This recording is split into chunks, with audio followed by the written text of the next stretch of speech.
We are here for another AIME Live. This one I am so excited about. I've been working with the team over at AIME to track down Todd Duncan for the last couple of months. We finally worked out our schedules and we're able to get together today. Todd is the CEO and founder of the Todd Duncan Group. He's got accolades out the wazoo. All kinds of people love him. He's changed a ton of lives. CNN's got all sorts of nice things to say about him. Check it out for yourself if you don't believe me. Todd, welcome and thank you for joining us.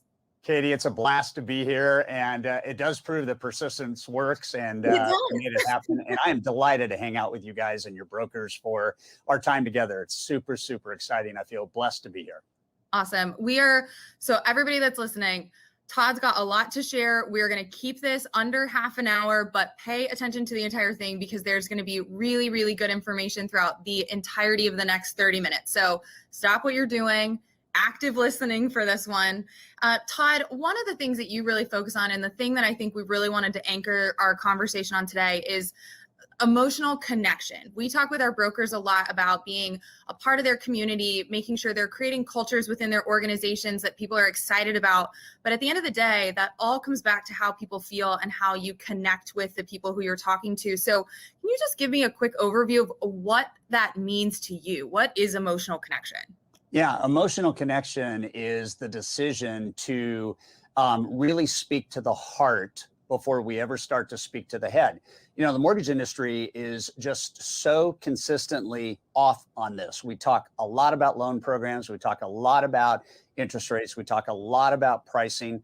We need to remember that people that are buying and financing real estate are doing something that's huge. I mean, moving to a home for the first time, or moving to a bigger home, or investing in a property. I mean, these all are at some level emotional decisions. And what we know about emotional connection is the more expensive a business transaction is in anybody's life, the more important it is to tie whatever that transaction is to a bigger, deeper reason why they're doing something.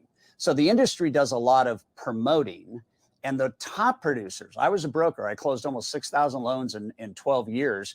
I made it a commitment to not talk about rate, not talk about price, not talk about any of that until I connected with the customer, whether it was the borrower for the ultimate loan, consultation, whether it was the real estate agent to gain confidence in the referral, or any business partner. Emotional connection removes the logicalness of what a typical transaction looks like. It unlocks empathy, it unlocks attraction, and it, most importantly, unlocks trust. So if we want to be able to help people win in real estate, trust is the mother lode. And the only way you get to trust is by unlocking that empathy and that emotion by asking really different questions. So that's where it starts. And what we know about emotional connection, just to give you a couple things that are super exciting. If I'm a broker today and I think, okay, Gallup says that if I unlock emotional connection, I will get a 26% lift in my gross margin. So you think about that, 26% lift in top line revenue by just unlocking emotional connection is huge. The other thing they say is when you unlock emotional connection, you will experience an 85% growth rate in your year-on-year business. Those are two reasons for us to have a conversation about emotion. No kidding. No kidding. I think it's so easy to, when you talk about the amount of volume, especially in the last 18 months, that our industry got really lucky. We were in a great spot last year where a lot of people were really struggling. We saw the mortgage business just soar. We saw people have record years, so much volume coming in that it's easy to stop and think about everything just as another transaction and forget that there's a person sitting on the other side of that, right? Like somebody's actually making that decision, and they may only make this decision once in their life, maybe twice, maybe three times, but it's not going to be something that they talk about month to month or even year over year. So how can you stop and break down? I think you have 5 tenets of connecting with people. So can you give us a little bit of insight into like, what are those things and how do you utilize them day to day to make those connections with your borrowers? Yeah. And I think what I want to say before we just jump into the 5 is that when you follow this kind of recipe, if you will, the desired end result, and Katie, you kind of alluded to this, but I want to be really clear.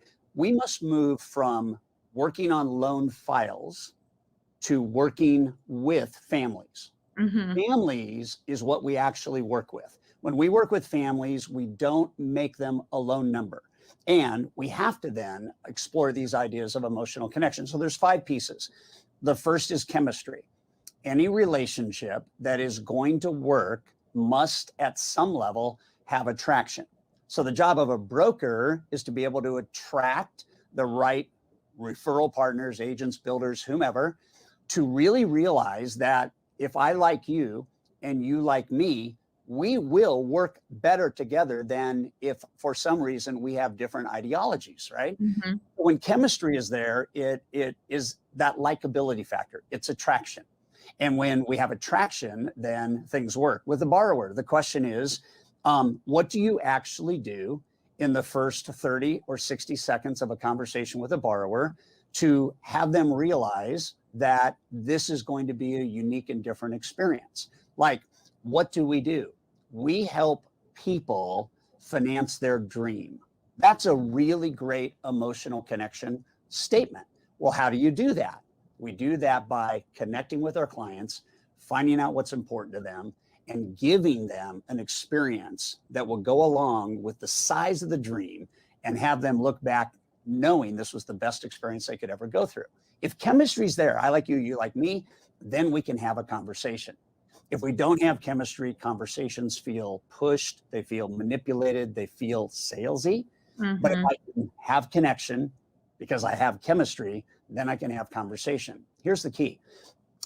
Brokers need to ask fewer questions that have deeper meaning, that unlock emotional connection faster.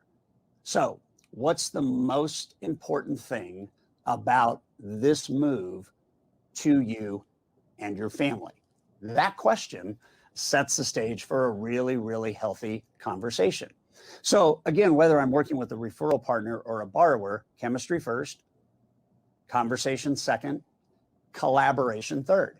A collaborative broker is a broker that explores the possibilities once he or she knows what's important about the acquisition, in this case, buying a home, or with a real estate agent, what's important about how we collaborate to win together. And when we collaborate, one of the things we work on is how do we work together? How do I as a broker, how do you as a real estate agent, how do we got chemistry, we're talking, how do we get really good at creating a customer journey that is mind-blowing? Because if we do that right, then I'm going to be able to, as a broker, help you find business in the marketplace that you would not find otherwise because of the connected relationship we have on the lending side. So collaboration is what causes any relationship to grow. And if we're not collaborating, if we're not having conversation, we're not growing. Right. So those are the first 3. And then we go to conflict management. Conflict management can be, well, somebody told me about this loan product. You haven't brought that up. Can you tell me a little bit about that? That's a question that maybe it's the wrong question. Maybe it's the wrong motive. Maybe I've got to come back and, because of chemistry and trust, say, that's a good question. Here's why I haven't brought it up, blah, blah, blah. Does that make sense? So conflict resolution is important. And then the 5th piece is making sure we convert to next action. Here's a mind-blowing statistic. Only 13% of mortgage professionals appropriately move a discussion to the next piece of action. In other words, about 85% don't even know how to actually get a client engaged to move forward. So those 5 are critical, Katie, and they take a lifetime of commitment to just understand, man, if we connect, we convert. If we don't connect, we don't convert. Absolutely. Yeah. I want to go back to one of the things that you said, transitioning out of thinking about things as transactions and files and thinking about the families and the people that you're impacting. We have a couple brokers in our community that I think they sort of started the trend, or they're the first ones that I noticed doing it, but you see them now posting updates on how many families they're able to help and setting goals around the number of people that they want to get into homes. So their volume goals, the things that are driving their business, are less about, I want to hit 10 million or 20 million or 100 million, and more about, I want to help 500 families this year. I want to help 400 people figure out how to get into a new home or how to refinance their home or impact the lives of these people. And I think that's such a critical component in shifting the way that you think about your goals and objectives to help your business goals then drive and lead into your communication style. Because if your goals are set around helping people and connecting with people, when you talk to them, it's going to feel that way. It seems a lot more genuine. Well, and that, I think that's the key right there, Katie. I think what you said is it's genuine. Empathy cannot be forced. Empathy is connection by definition. I think what's really interesting is we have, I believe, a business where, and you alluded to it a little bit, we get onto like autopilot, meaning that we wake up, we get to the office pre-COVID, we're probably back at the office as we roll through, and we just go, right? And I think that what people need to understand is that we are doing something every day that we get good at. Right. But a borrower is going to borrow money every 5, 7, maybe 10 years. So we have to slow down our kind of our auto system of get a loan, get it through, get a review, next, right? We move from one and done to realizing that this family, if we can impact them from the start to the finish and forever thereafter, we are going to have an ability to serve their family, their friends, their clients. Because the emotional experience is the number one thing that drives customer reviews. So if we want to get to 5 stars, if we want borrowers to know at the end that they are a raving fan, we have to set the hook at the very, very front end.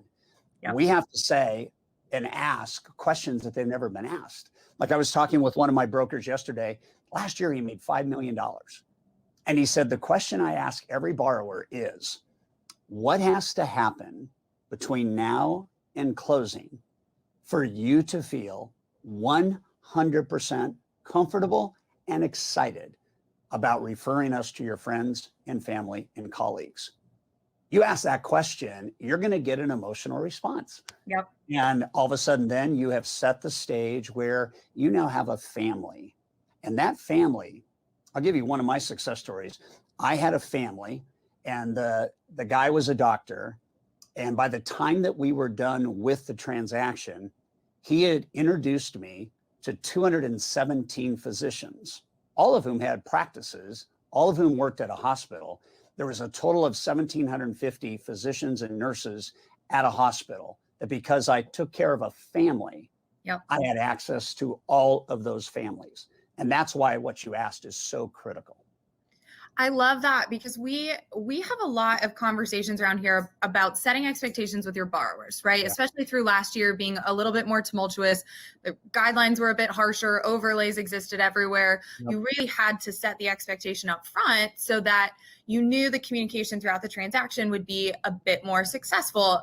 We took a position, and I think a lot of brokers took the position of, I need to make sure the borrower understands my expectations so that I can help them be successful. But you're sort of reframing that and saying, well, let the borrower set the expectation for you. If your ultimate goal at the end is to get to a point where they have no hesitation to refer you to every person they've ever talked to, or to anybody that they know that's considering buying a house or refinancing a mortgage, what do you need to do to make them feel comfortable? And it's not going to be the same across the board. This is one of those things that should be personal. It should be specific to that family or that borrower or that group of people that you're working with. I don't think that's something that we really talk about a lot. Sales often sets the expectation, but allowing your customer to set the expectation back for you, it's a really interesting twist, I think. Well, my wife and I wrote a book called 5 Stars. It was gaining high trust and digital value in the marketplace. And one of the things that's very interesting about what you said is this idea that everybody has a different need. I mean, we can categorize them the same, and we're going to miss opportunities. So back to that question, like, what has to happen between now and closing for you to feel 100% comfortable referring us to your friends, family, and colleagues, and they tell us whatever they tell us? Now what we get to do is we get to 24 hours later, 7 days in, mid-process, 7 days before closing, thereafter, we get to ask, you remember when you told us on day one what needed to happen? How are we doing in that area for you?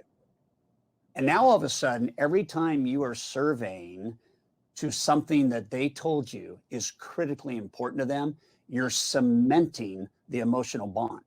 Yeah. And that's why this is so important, because at the end of the day, what if every family that you helped in 1 year finance real estate because of emotional connection gave you one referral that also closed in the next year?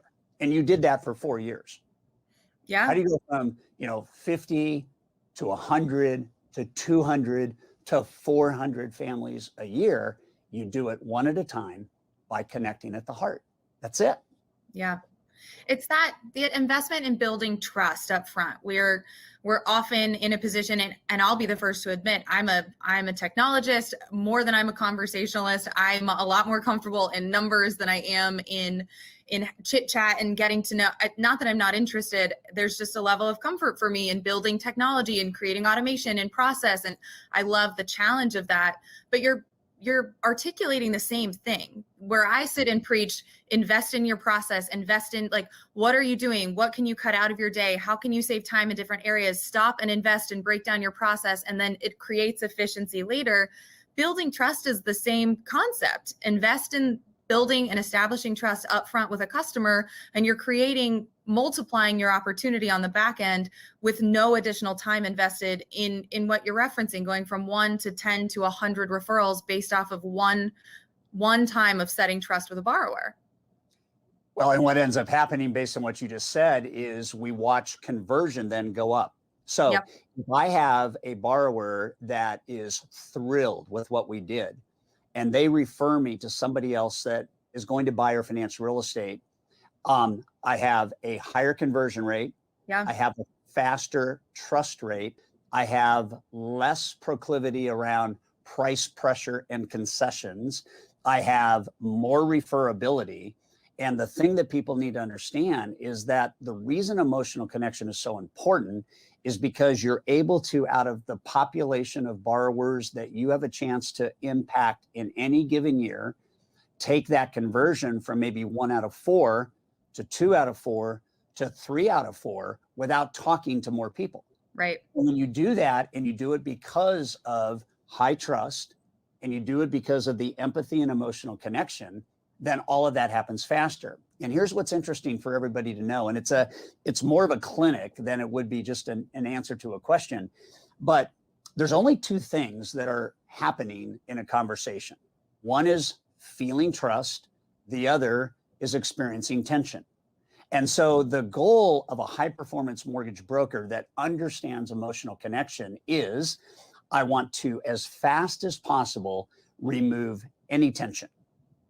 And when that tension is replaced by trust, because of the questions I ask, the positioning of the long-term approach as a family, the potential that you were referred to me, so I did this with your friends, and this is how we're going to do it with you, and all of that, then tension evaporates. And when tension evaporates, people say yes faster. It's just beautiful. Exactly. Yeah. On that, so what are some of the things that you see? The concept is great. It sounds really simple. You have to connect with people, but what are the mistakes that you see lenders, brokers, agents? What are they doing that they shouldn't be doing? What are they not doing that they should be doing? How do we break down some of those bad habits? Oh boy, yeah. So I think, coming right off the top of my head is, we as an industry do far too much promotion. And the recipe for success is to turn down the promotion, turn up the emotion. That's it. So we replace promotion, outward, public facing, bragging on reviews, positioning on service and how we are better than anybody. And all of this kind of internal, outside, external kind of promotion. and it's noise. Especially now, you'll understand this as a technologist. You understand that the digital world is just full of noise, right? Yeah. And so the issue is, how do we replace promotion with emotion? You look at a website, 80% of a website is promotional, and it should be obliterated. 20% of that website that might have emotional stuff in it, if it even exists, should be amplified. And so when we amplify emotion and we de-amplify promotion, we accelerate attraction. It doesn't mean you're not proud of how good you are. It doesn't mean how great your efficiency and workflows are. No, all of that is great. But listen, we're talking about people making the biggest decision of their life. They're buying the most expensive thing they've ever bought. They're taking on the biggest piece of debt they've ever taken on. You can't talk logically about that. You have to talk emotionally.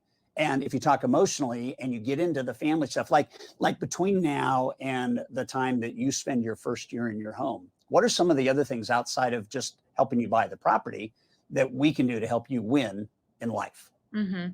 That's a great question. I had a broker the other day that called me and he said, I asked this real estate agent, I sat down with her and I said, Betty, we've been doing business for 10 years together and we've done great, but we're just scratching the surface. And she kind of looked at him and said, what do you mean? He said, I have never really asked you, what is the most important thing to you as a real estate professional? I've just assumed that because I'm getting loans closed and you're referring borrowers that we're doing great. But going forward over the next 2 or 3 years, what's really critically important to you? She ended up disclosing that she had some trouble with her mom and dad and the way that they passed away and left the finances in kind of disarray, and that the grandkids were, kind of getting shortchanged on everything. And she wanted to make sure that her husband was able to build a cabin on the lakefront lot that they had. And so the mortgage broker said, so what's it going to take to make that happen? And she said, 800,000 paused per year. And the broker's going, 800,000 pause per year. So what you're telling me is, if we can help you earn an additional $800,000 a year as a real estate professional, you're going to be able to take care of your family finances. You're going to be able to make sure the grandchildren are taken care of. And it sounds like you're going to be able to make sure that your husband's able to build that beautiful cabin on the lakefront. And she started crying and she said, the most important is the last, because if he outlives me, I want him to have what I know he's wanted. So the broker just said, so what we should be about every day is making sure that we're helping you dollarize this dream. And the agent just said, wow, and now you never have to sell anything again. Exactly. It's just here, it's in the heart, and it's going to stay there. Absolutely. That's that inherent trust. And it is just taking the time to make people feel heard and seen. I just did an interview recently with a couple of our lender sponsors, and we were talking about a completely separate topic, but one of the things that came up in thinking through diversity and inclusion and how do you make people within your own culture feel like they're a part of the conversation, and it all comes back to, did you ask them what matters to them? Whether it's your team, your referral partner, your borrowers, what is the most important thing for them to feel comfortable and feel confident and feel like they are a part of the conversation? They're not being talked at, they're being talked with, right? It's something that they're a part of.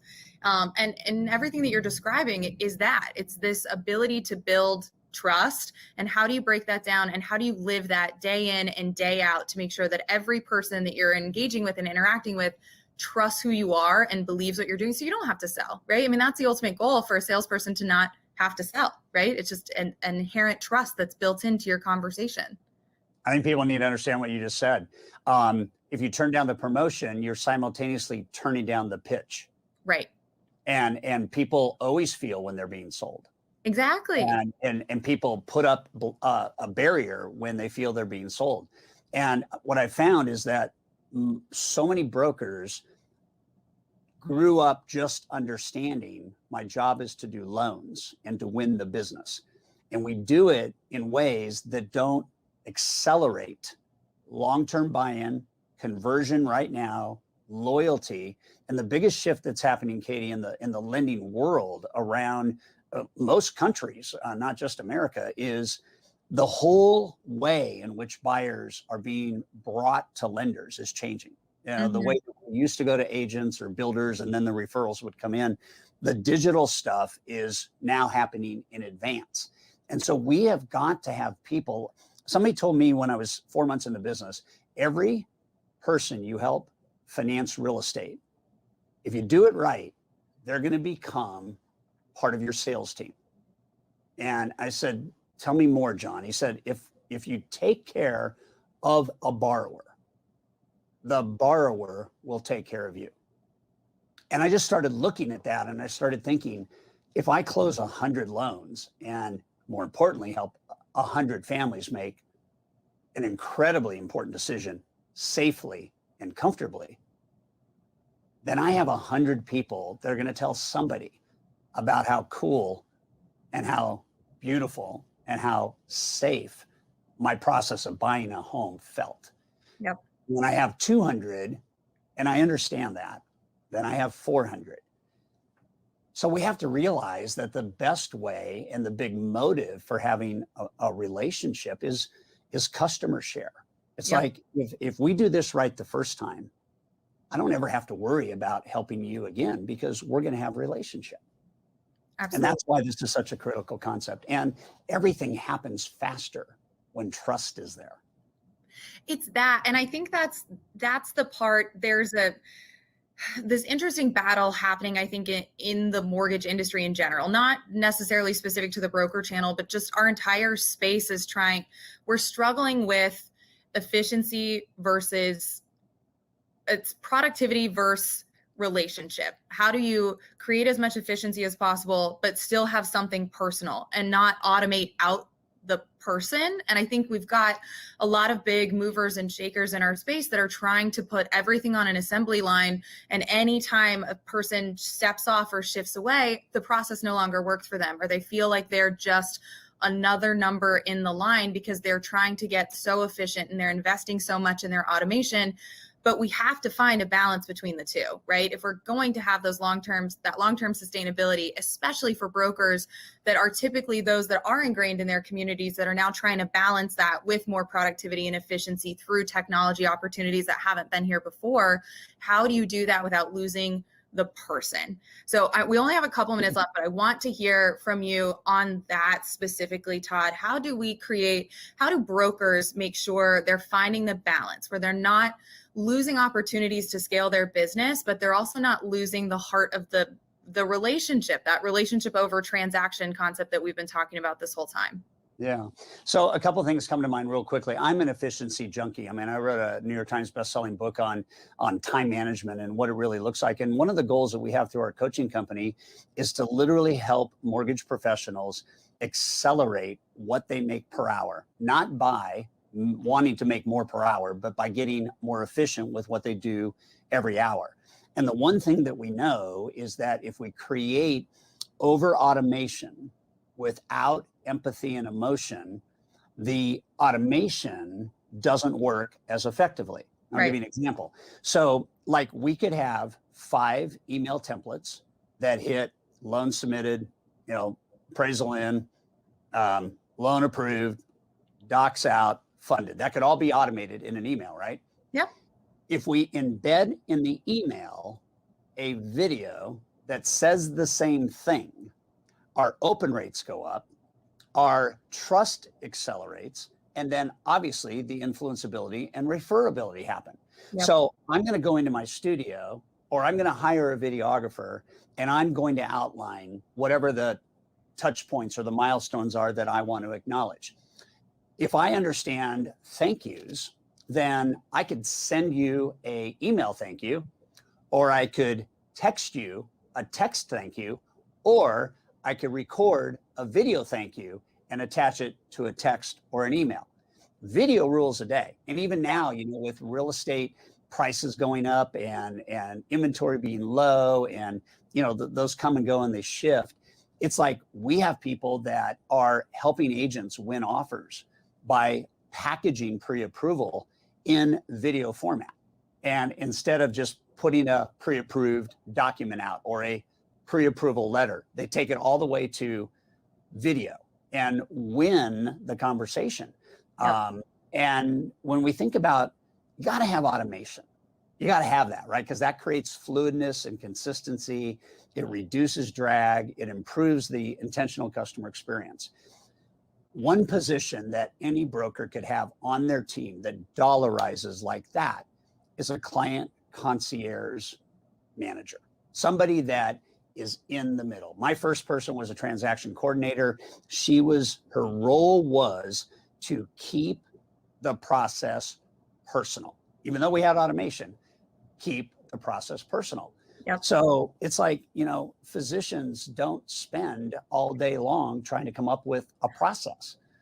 Physicians know that I'm supposed to ask some really important questions, find out some really important needs, and make a recommendation. And I can be surrounded by a team that helps me execute that. And I think we're missing the point in terms of automation. Automation is great, but automation void of emotion is simply automation. Exactly. Automation is there to strip out the things that are not relevant, that aren't good uses of time. And building relationships and connecting with people is the most effective use of time that you could possibly have. So if you're breaking your process down and focusing on productivity, you can't forget to inject your personality back into that process, right? It's great to understand and to say, all right, I can get rid of this 15 minutes, I can get rid of that 30 minutes, but the 30 seconds it takes to record a Loom video explaining to somebody what's included in the document you just attached, or to send a thank you if somebody sends you a referral, it is the best use of your time because it's going to lead to that increased level of trust when the conversation starts. Yeah, and the concept really, I know we're running out of time, but it's called one-timing. And what one-timing is I'm going to do something one time that I can use over time. And not that I'm going to you can't automate a personal video. Right. But what you can do is you can have a beautiful video that answers the top 10 questions that borrowers ask, and you can produce that. And now whatever time it would normally take for you to answer those 10 questions, you've not only done it one time, it's done in 4K, it's beautiful, and it's easy for them on their time to answer the questions because they can play that. That's one time. And it's so powerful. So powerful. Oh man, Todd, we could keep going for a couple more hours. Honestly, if we had the time. This has been great. We will absolutely have to have you back. Thank you so much for joining us. I'm glad we're finally able to connect. There's one last thing that you could leave our audience with. The floor is yours. Yeah, I would say right now that the one thing I want to leave you with is make a decision. You can either do transactions or you can build relationships. Transactions can make you a living. Relationships can make you a fortune. I made a decision at the age of 23 that I would focus on building relationships. And I have relationships today that are 30 years old from that decision then, that are still flourishing, that are our best friendships. And one of those relationships just a year ago, because we have been connected, introduced me to a company that has over 500,000 employees. I wasn't looking for that. I was looking for a relationship, and out of relationship came an introduction. You can do both. Yeah. But transactions, you're always looking for the next deal. Relationships always produce the next deal. And at the end of the day, we're helping families win. Exactly. That is the name of the game right there. At the end of the day, we're helping our communities grow. We're helping families win. That's, man, love it. All right. We got to bounce. I'm hearing it in the background. We got to wrap up. Todd, thank you so much. We really appreciate it. If any of y'all have any questions, please feel free, drop them in the comments. We'll get them over to Todd. We'll definitely find a way to get him back sooner rather than later. Next time our schedules will hopefully align a little bit easier than they did this time. We will see you all back soon for the next AIME Live. If you have not bought your Fuse ticket, make sure that you get it. There are not as many left as you think that there are. We're running out very quickly for both the WMN Summit and our general admission. I'm going to try and convince Todd to get out there. We'll keep you posted on whether I'm successful or not, but definitely get that Fuse ticket if you haven't. Todd, again, thank you, and we'll see you soon. Thanks, Katie. I appreciate it. Good luck.